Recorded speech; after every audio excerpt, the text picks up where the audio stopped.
A very good morning to all students. Once again, we are coming to introduce a new topic of class 12 accountancy.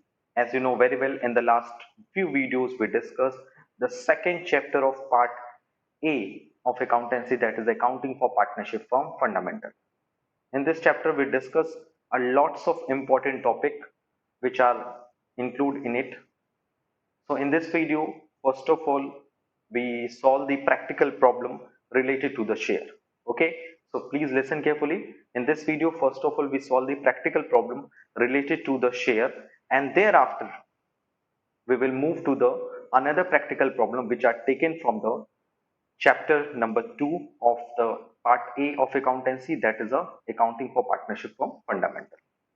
Okay, so first of all, let's we solve the practical problem related to the share, and this is a very important question. And this question is already shared by me in the WhatsApp group. Okay, so let's start the question. So let's we move to the next question, which are also related to the adjustment in closed account. The question number is 41. Okay, so the question number 41 says that A, B, C are partners in the firm. The net profit of the firm for the year ended 31st March 2016 is 30,000, which has been duly distributed among the partners in their agreed ratio of 3:1:1 respectively. It is discovered that other mentioned transactions were not passed through the books of account of the firm for the year ended 31st March 2016. और ये find out हुआ on the 10th अप्रैल 2016 कि कुछ transaction हमारे books of account में record ही नहीं हुए. Okay, that is known as the error of omission. Which kind of the transaction are not recorded in the books of account? That is interest on capital at the rate of 6% per annum. Capital of A, B, and C 50,000, 40,000, 30,000 respectively. Interest on drawing A 350, B 250, and C 150. Partners' salaries A 5,000, B 7,500. Commission due to A for some special transaction is 3,000. You are required to suggest a single journal entry to be made on 10th April 2016, which will not affect the profit and loss account of that time. Rectify the position of partners capital account which are fixed. यानी partners की capital fixed है, सो हमें कोई भी rectification करना है तो किस अकाउंट से करना पड़ेगा? That is a partners current account. So you know very well, according to this question, first of all we need note down the important uh, information given in this question, that is a question number 41. ABC are partners. ABC are partners and their profit sharing ratio is 3 is to 1 is to 1. 3 is to 1 is to 1. That is 3/5, 1/5 and 1/5. And the capital of ABC will, according to the question, that is 50, 40 and 30. 50, 40 and 30. So जो हम लोगों ने भूला है, जो हम लोग भूल गए हैं, फर्स्ट ऑफ ऑल हम वो चीजें प्रोवाइड कर देते हैं. Okay, so thereafter we prepared the adjustment table. How many partners are there? 3, A, B and C, and the next column is the total. The first information जो हम भूल गए हैं, that is the interest on capital at the rate of 6%. So first of all we provide the interest on capital at the rate of 5%. So interest on capital किसका 5% charge होगा? Sorry, 6% किसका charge होगा? That is the capital. Capital is 40, 30 and 40 and 30. So A के लिए हो जाएगा 3,000, B के लिए हो जाएगा 2,400 and C के लिए हो जाएगा 1,800. So total interest on capital provided to A, B and C, that is the total loss for the firm is 7,200. You know very well, interest on capital partners के लिए प्रॉफिट है, but firm के लिए क्या है? Loss है. उसके बाद हम लोगों ने इंटरेस्ट ऑन ड्राइंग चार्ज करना भूल गए थे. So the interest on drawing for A, B and C will be a 350, and this will be expense for the partners but income for the firm, 250 and 150. So total income for the firm is 750. And next one is a salary. You know very well, according to the question, salary हमें देना था partner ए को 5000 और partner B को देना था 7500। सी को हमें सैलरी नहीं प्रोवाइड करना, so total loss is 12500 for the firm. And commission provide करना था to C for special service, हमें सी को कमीशन प्रोवाइड करना था, दैट इज अ 3000। सो सी के लिए ये इनकम हो गई, बट फर्म के लिए क्या हो गया, लॉस हो गया। So at last we find that कि हमें क्या हुआ है, लॉस हुआ। You can see that 12500 is the loss, 7200 is a loss, 3000 is a loss for the firm, whereas the income for the firm that is 750. So जो loss है उसको भी हम लोग क्या करेंगे, डिवाइड कर देंगे, that is a divisible loss. जब हम लोगों ने IOC, IOD, salary and commission provide किया, तो हमें कुछ लॉस हो गया, and this will be known as a divisible loss. So divisible loss will be a, कितना लॉस हो गया, दैट इज अ 21950 हमें लॉस हो गया। And this loss will be distributed among A, B and C in which ratio 3:1:1। तो divisible loss को हम लोग क्या करेंगे, 3:1:1 के रेशियो में क्या करेंगे, डिस्ट्रीब्यूट कर देंगे। सो ए को मिलेगा दैट इज 13,170 एंड बी को मिलेगा 4,390 एंड सी को मिलेगा 4,390। ये लॉस है। And there after we find out the net effect. उसके बाद हम लोग नेट इफेक्ट कैलकुलेट करेंगे। So what is the amount of net effect? So you can see that partner A की अगर हम बात करें तो उनका प्लस हो रहा है, दैट इज 8,308,000 एंड माइनस हो रहा है 13,170 plus 350। So at last we find out कि उनके पास पॉजिटिव में बैलेंस है, दैट इज पॉजिटिव में उनके पास कितना बैलेंस है, 5000 एंड 3000। ओके, यहां पर एक छोटा सा प्रॉब्लम ये हो गया है इस क्वेश्चन में। इस क्वेश्चन में ऑलरेडी प्रॉफिट भी गिवन है। क्वेश्चन में थोड़ा सा देखो, थोड़ा सा ध्यान हटने पे थोड़ा सा प्रॉब्लम आ गई, इज दैट कि according to the question the profit is 30,000। Profit कितना है हमें, 30,000, और 30,000 में हम लोगों ने कितना प्रोवाइड कर दिया, that is this.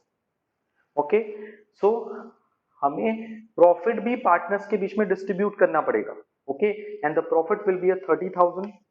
So profit कितना होगा, according to the situation the profit is 30,000, but उसमें से हम लोगों ने कितना लॉस बियर कर लिया, उसको ऐड करके हम क्या करेंगे, प्रोवाइड करेंगे among the partner. So available profit is 30,000 and the loss, net loss by the, जब हम आईओसी दिया, आईओडी चार्ज किया, सैलरी प्रोवाइड किया, कमीशन प्रोवाइड किया, so at last we find out the loss is 21,950। सो हमारे पास कितना अवेलेबल प्रॉफिट है after the allowing all the things is 8,050 rupees and it will be distributed among A, B and C in their 3:1:1। तो उसको हम लोग क्या करेंगे, 3:1:1 में क्या करेंगे, डिस्ट्रीब्यूट करेंगे। 1610 for A, 1610 for B and 4,830 for A। So at last we find out the amount कितना A, B, C के पास अवेलेबल है। So we find out that is a को मिला 3000, इंटरेस्ट ऑन ड्राइंग का कट गया 350, और salary का मिला 5000 और प्रॉफिट का मिला 4830। तो ए को मिला होगा 12480। ओके, सो प्लस में है। And when we are talking about the B, 2400 मिला, 250 इंटरेस्ट ऑन ड्राइंग का कट गया उसके अकाउंट से, 7500 सैलरी का मिला एंड प्रॉफिट का मिला, दैट इज 1610, 16,010 रुपए, 1610 रुपए। सो 11,260 बी को मिला। This is a correct distribution, appropriation among the partner. And for C 1800 IOC का मिला, 150 रुपीज आईओडी का चार्ज हुआ, 3,000 रुपीज कमीशन का एंड प्रॉफिट का 1610 रुपीज। सो इसको मिला 6,260 rupees. Okay, this is a correct value. Okay, and this is a correct value. But wrong क्या हुआ था? रॉन्ग ये हुआ था कि हमने 30,000 को बिना कुछ सोचे समझे, बिना आईओसी आईओडी सैलरी कमीशन को देखे बिना हमने उसको किस रेशियो मार दिया था? 3:1:1 में डिस्ट्रीब्यूट कर दिया था। तो रॉन्गली डिस्ट्रीब्यूशन क्या हुआ था? रॉन्गली ये हुआ था कि 30,000 को हम लोगों ने को डिस्ट्रीब्यूट कर दिया था, यानी ए को बी को दिया था 6,000 दे दिया था, और सी को भी 6,000 दे दिया था। ओके, एंड जो सी है, ए है, उसको हम लोगों ने कितना दे दिया था? 18,000 प्रोवाइड कर दिया था। Okay, so at last we find out the correct value provided to the partner, and we find after the next net effect. Net effect will be a कि 12,480 मिलना चाहिए था, बट उसको मिल गया था 18,000। तो 18,000 में से 12,480 माइनस कर देंगे, तो उसके अकाउंट से कटेगा, that is a 5,520 rupees minus कर देंगे। यानी जब भी हम किसी कैपिटल अकाउंट को माइनस करते हैं, मीन्स उसको डेबिट करना। रही बात बी की, सो 11,260 में से माइनस करेंगे 6,000, तो 5,260 भी हम क्या करेंगे? उसको प्लस करेंगे, यानी कि हम बी को प्रोवाइड करेंगे, दैट इज अ 5,260, और सी को प्रोवाइड करेंगे, that is a 260। Okay, so we find out the solution of this question. At last we find out the adjustment entry of this question, that is A's capital account debit to B's capital to C's capital. A's capital is 5,520, for B 5,260 and 260। Basically हुआ क्या था हमसे इस question में? इस question को अब हम लोग थोड़ा सा रिवाइज करते हैं ताकि इस क्वेश्चन को और अच्छे से समझा जा सके। क्वेश्चन ये था कि ए बी सी के बीच का रेशियो था 3:1:1 और उनकी कैपिटल थी 50, 40 and 30। According to the question is that कि हमने 30,000 को 3:1:1 में डिस्ट्रीब्यूट कर लिया था, दैट इज 18,000, 4, 6,000 एंड 6,000। ओके, इस रेशियो में डिस्ट्रीब्यूट कर दिया था। Is that clear? बट हमें करना क्या था? हमें आईओसी प्रोवाइड करना था 6%, आईओडी चार्ज करना था, सैलरी चार्ज करना था, कमीशन प्रोवाइड करना था। So after that we find out कि IOC देना था A को 3,000, B को 2,400, C को 1,800। तो टोटल IOC कितना प्रोवाइड किया गया? 7,200। IOD कितना चार्ज करना था? 350 from A, 250 from B and 150 from C। तो टोटल IOD कितना चार्ज हुआ? 750। सैलरी कितना देना था? A को 5,000, B को 7,500, टोटल सैलरी 12,500 में प्रोवाइड करना था, और कमीशन देना था C को, दैट इज 3,000। तो हमने 3,000 सैलरी कमीशन दिया। तो वी फाइंड आउट कि टोटलिटी में यहां पर हमें आईओसी से लॉस हुआ, फर्म के पॉइंट ऑफ व्यू से मैं बात कर रहा हूं, सैलरी से 12,500 का लॉस हुआ, 3,000 किससे लॉस हुआ? दैट इज कमीशन से, और 750 रुपीज का प्रॉफिट हुआ। सो एट लास्ट हमने कितना एक्सपेंस कर दिया? आईओडी माइनस करके आईओसी सैलरी कमीशन को ऐड करके we find out the total expenditure on profit and loss appropriation account, that is 21,950। हमारे पास प्रॉफिट कितनी थी? 30,000। उसमें से कितना एप्रोप्रिएट कर दिया? 21,950। कितना प्रॉफिट रिमेनिंग है? 8,050। इसको हम क्या करेंगे? करेक्टली डिस्ट्रीब्यूट करेंगे among A B and C in their ratio, that is 3:1:1 में डिस्ट्रीब्यूट कर दिया। So this is a correct क्या होना चाहिए था? ए को मिलना चाहिए था 12,440, बी को 11,260 एंड सी को 6,260। But according to the question हमने 30,000 को करेक्टली बिना कुछ एप्रोप्रिएशन किए, बिना IOC IOD salary and commission को प्रोवाइड किए बिना ही हमने डिस्ट्रीब्यूट कर दिया, that is 18,000, 6,000, 6,000। So at last we find out the net effect. Net effect में हमने क्या पाया? दैट इज कि ए को मिलना चाहिए था 12,480, बट मिला कितना? 18,000। तो कितना ज्यादा मिला? 5,520। वो उसके कैपिटल अकाउंट से कट कर दिया जाएगा। बी को मिलना चाहिए था 11,260, बट उसको मिला कितना? ओनली 6,000। तो उसकी कैपिटल में से 5,260 को ऐड कर दिया जाएगा। Same as it is C के पॉइंट ऑफ व्यू में मिलना चाहिए था 6,260, बट उसको मिला है ओनली 6,000। तो 260 रुपीज उसे हम और प्रोवाइड करेंगे। तो basically the rectification entry of this question is A's current account. Sorry for that, because capital are fixed in this question.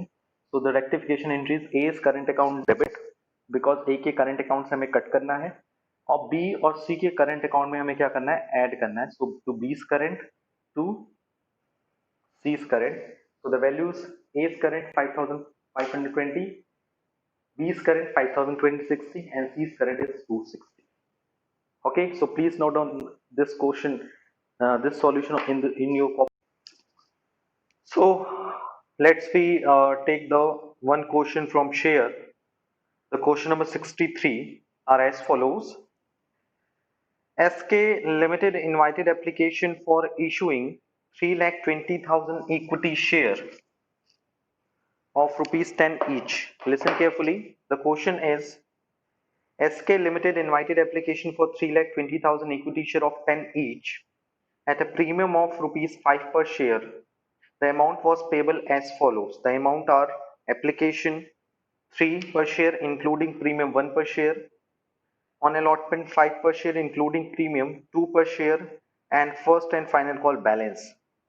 So question number 63 and the information are 3,20,000 equity share issued at the rate of 10 each.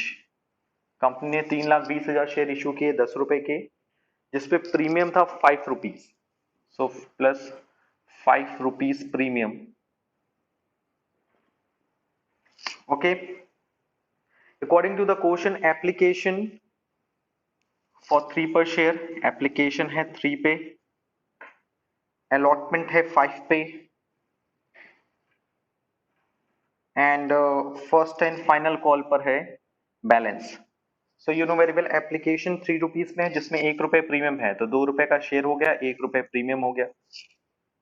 And in this question 5 पर share in विच 2 रुपए का premium है तो 3 rupees share का हो गया. And you know very well 5 rupees premium, so 2 plus 3 rupees premium हो गया. अभी कितना प्रीमियम बचा है, दैट इज 2 रुपीज प्रीमियम अभी बचा हुआ है. सो कॉल पे कितना प्रीमियम होगा, 2 रुपीज, एंड शेयर की वैल्यू कितनी होगी, that is 5 rupees, because share है 10 रुपए का. सो you can see that share की वैल्यू कितनी हुई, 2 प्लस 3 5 5 10 रुपीज का शेयर हो गया और 5 rupees premium. 1 plus 2 plus 2. I hope it is clear for you कि हमें एप्लीकेशन पे कितना मांगना है, अलॉटमेंट पे कितना मांगना है और कॉल्स पे कितना मांगना है. The next information related to the question is application for 4 lakh share were received. हमें एप्लीकेशन कितने के लिए आए, 4 लाख के लिए अप्लाइड हुआ, 4 लाख के लिए, बट हम अलॉट कितना कर सकते हैं, allotted only 3,20,000 share, because you know very well जितना शेयर हम इशू करते हैं मार्केट में केवल हम उतना ही शेयर अलॉट कर सकते हैं शेयर होल्डर्स को. Okay, so application for 40,000 share were rejected, जिसमें से 40,000 शेयर्स को हम लोगों ने क्या कर दिया, रिजेक्ट कर दिया, यानी उनको कोई भी शेयर प्रोवाइड नहीं किया. And application money refunded, according to the question उनके एप्लीकेशन मनी को हमने क्या कर दिया, रिफंड कर दिया. Shares were allotted on pro rata basis to the remaining applicants, और जितने बाकी बचे, कितने बचे, 3,60,000 शेयर्स बचे, उनको हमने कितना शेयर दिया, दैट इज 3,20,000. इसमें लिखा हुआ है excess money received on application was adjusted towards sum due on allotment, और एक्सेस पैसे को हमने अलॉटमेंट पे एडजस्ट कर दिया. यहां तक क्लियर हो गया बात, मुझे लगता है यहां तक कोई प्रॉब्लम नहीं होगी. तो पहले हम लोग एक्सेस निकाल लेते हैं. सो एक्सेस शेयर कितना हुआ, यहाँ 40,000 और यहाँ एक्सेस शेयर हो गया same addresses of 40,000. And you know very well application money 3 rupees से 3, सो 1,20,000 रिटर्न कर देंगे in case of the nil allotment, and in this situation this is called pro rata allotment. so उस case में जो 1,20,000 है इसे हम लोग allotment पे एडजस्ट कर देंगे. तो यहां तक मुझे लगता है कोई प्रॉब्लम नहीं होनी चाहिए. इसके बाद क्वेश्चन का जो है सेकेंड पार्ट स्टार्ट होता है. तो पहले हम लोग यहां तक क्या कवर कर लेते हैं. So the first entry that is a bank account debit to share application. कितना पैसा मिला, 4 लाख पे 3 रुपीज मिला, 4 लाख पे 3 रुपीज मिला, यानी 12 lakh rupees received on application. And you know very well उस 12 लाख रुपीज में हम कितना ट्रांसफर कर सकते हैं शेयर कैपिटल में, एक्चुअल एप्लीकेशन में नहीं ट्रांसफर करते. Excess application money on pro rata allotment, यानी in case of this situation हम उसको क्या कर देते हैं, अलॉटमेंट पे एडजस्ट कर सकते हैं, और in case of the nil allotment उस पैसे को हमें क्या करना होता है, रिटर्न करना। And you know very well इस क्वेश्चन में प्रीमियम भी है, 1 रुपए प्रीमियम का है, सो सिक्योरिटी प्रीमियम रिजर्व भी यहाँ पर क्या होगा, क्रेडिट होगा। सो ये क्वेश्चन देखने में बड़ा इजी लग रहा था बट है थोड़ा सा ट्रिपिकल क्वेश्चन। तो एप्लीकेशन मनी आपको कितना मिला, 12 लाख, उसमें से आपने अलॉटमेंट पे कितना एडजस्ट कर दिया, 1,20,000, एंड 1,20,000 आपने रिटर्न कर दिया through bank, because nil allotment के केस में कोई पैसा नहीं रखते, उसको रिटर्न कर देते। ओके, सिक्योरिटी प्रीमियम कितना जाएगा, 1 रुपीज, एक्चुअल एप्लीकेशन शेयर का, यानी कितना, 3,20,000 का 1 रुपीज, यानी 3,20,000 हम क्या करेंगे, प्रीमियम में ट्रांसफर करेंगे। एंड कैपिटल के सामने हम लोग कितना ट्रांसफर करते हैं, कैपिटल के सामने हम लोग ट्रांसफर करते हैं, that is a share capital के सामने कितनी वैल्यू लिखेंगे, that is 3,20,000 multiplied by 2, that is 6,40,000। अब आप ऐड कर लो, सब इक्वल आएगा, 1,20,000, 1,20,000, 2,40,000, 2,40,000 and plus 3,20,000, 3,20,000, that is a 5,60,000, and 5,60,000 plus 6,40,000 equals to the 12 lakh. So I hope it is clear for you. पहली एंट्री आपको क्लियर हो गई होगी कि हमने कैसे एंट्री पास की फर्स्ट ऑफ ऑल। ओके, अब उसके बाद हम लोग अलॉटमेंट ड्यू करेंगे। After that we called about the allotment, हम अलॉटमेंट कॉल्ड अप करेंगे, और जब हम अलॉटमेंट कॉल्ड अप करेंगे, so the entry number third will be a share allotment account debit to share capital to security premium reserve. Okay, so जब हम allotment called up करेंगे तो अलॉटमेंट की मनी कितनी है, जैसे 3,20,000 मल्टीप्लाइड बाई 5, अलॉटमेंट ड्यू करेंगे 3,20,000 मल्टीप्लाइड बाई 5, शेयर कैपिटल में कितना राइट डाउन करेंगे, शेयर की मनी 3,20,000 मल्टीप्लाइड बाई शेयर की वैल्यू कितनी है 3, एंड प्रीमियम की वैल्यू कितनी है 3,20,000 multiplied by 2। Okay, I hope it is clear for you. And उसके बाद according to the question arrear है, एडवांस है, उन सब चीजों को यहाँ पे एडजस्ट करेंगे। Okay, so you can see that, okay, so you can see that the next line related to this question is Jeevan holding 800 share failed to pay the allotment money and his share were immediately forfeited. Afterwards final call was made. Ganesh, who has applied for 2,700 share, failed to pay the final call and his share were forfeited. Out of the forfeited share, 1,500 share were reissued at 8 per share, fully paid up. The reissued share included all the forfeited share of Jeevan. So you can see that इस question में ये clearly given है कि आप at the time of the allotment, जीवन जिसके पास 800 share था उसने एरियर कर दिया, fail to pay the holding 800 share, मतलब अलॉटेड शेयर। तो सिचुएशन में first of all we calculate the applied share, because Jeevan का केस ये था कि उसके पास अलॉटेड था 800 शेयर, तो उसका हम पहले कौन सा शेयर निकालेंगे, that is applied share. So applied share कैसे कैलकुलेट होगा, दैट इज 3,60,000, बिकॉज वो इसी कैटेगरी से बिलोंग करेगा, चाहे वो जीवन हो चाहे वो the second shareholder name is Ganesh. So 3,60,000 divided by 3,20,000 into 100, so 4040, and when we are solving this 49, so his applied share will be a 900 share. उसने applied कितना शेयर किया, 900. So you know very well, according to the working note of this question, उसने कितना पे किया होगा, 900 into 3, application money पे किया होगा 2,000 शेयर, 2,700, उसने एप्लीकेशन मनी कितना पे किया होगा, दैट इज 2,700। ओके, बट उसका एक्चुअल एप्लीकेशन मनी कितना बनेगा, 800 multiplied by 3, that is 2,400 actual money. Actual application money कितना होगा 2,700, सो एक्सेस पैसा कितना होगा 300। सो उससे हम अलॉटमेंट पे कितना मांगेंगे, अलॉटमेंट पे हम उससे ड्यू करेंगे 800 पे कितना रुपीस, 5 रुपीस यानी 4000, बट उसने कितना ऑलरेडी पहले से पे कर दिया है, एक्सेस 300, सो उससे हमें रिसीव कितना होगा 3700. 3700 रिसीव नहीं होगा, so this will be known as the arrears. So the entry number 4 will be a entry number 4 क्या होगी, that is a bank account debit calls in arrear account debit to share allotment. You know very well allotment कितने से था, 1,60,000 रुपए से, but already पहले से कितना एडजस्ट हो चुका है, 1,60,000 में पहले से एडजस्ट हो चुका है 1,20,000 ऑलरेडी एडजस्ट हो चुका है.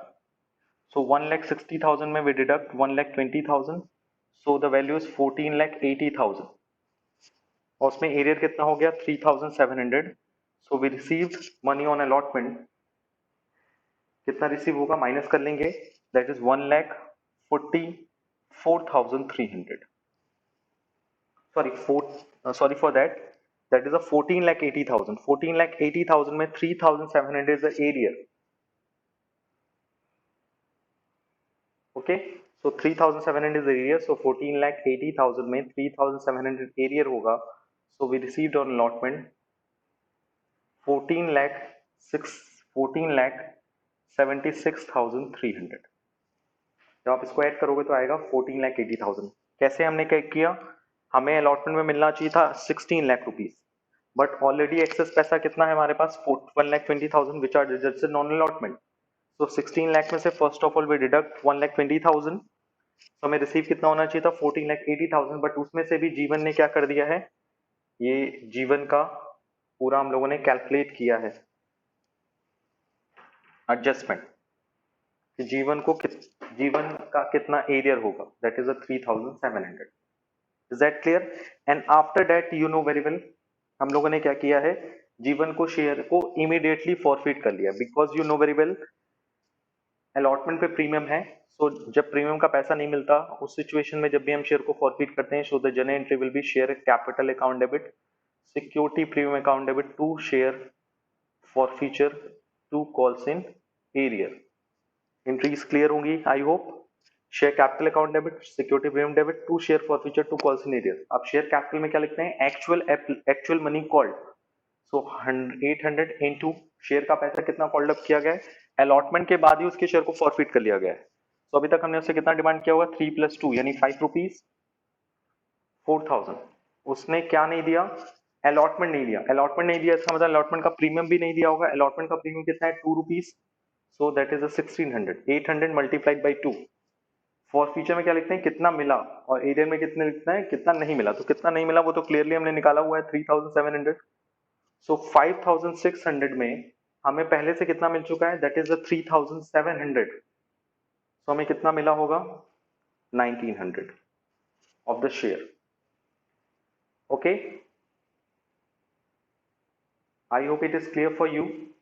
Arrear is 3,700 according to the situation, because 4,000 हमें टोटल मिलना चाहिए था. 8,000 multiplied by 4, 800 in multiplied by 4, but उसका पहले से एक्सेस कितना है 300. तो उससे कितना नहीं मिला हमको, 3,700 नहीं मिला. तो 3,700 एरियर जीवन का है.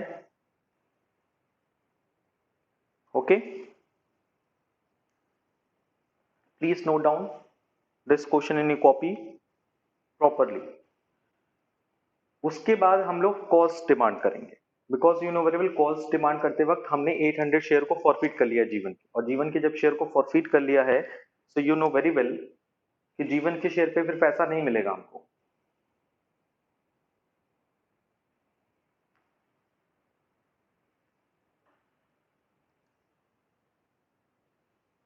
So you can see that in this question a very important topic. Firstly we solve the practical problem related to the adjustment closed account, and thereafter we will take the practical problem related to the accounting of share capital issue and forfeiture.